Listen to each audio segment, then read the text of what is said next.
So,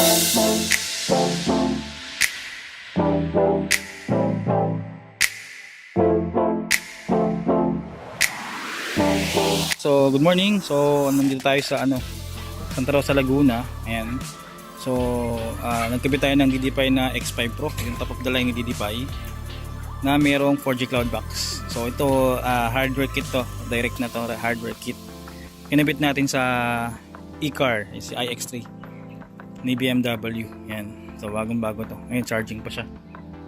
E-car charging. Ayan.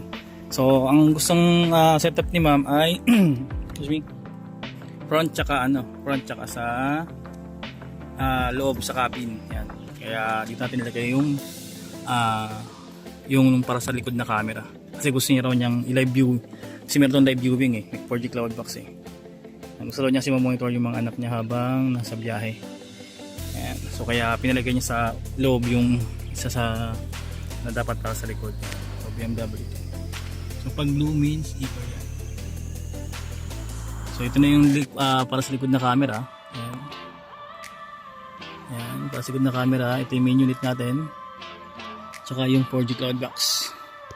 Ayan, naka-green yan. Ayan, so, naman kasi naka-green. Ayan, sa recording yan. Naka-live yun na. Natesting natin sa phone ni ma'am. So, hindi natin pwedeng pakita kasi siya lang daw yung dapat mayroong access.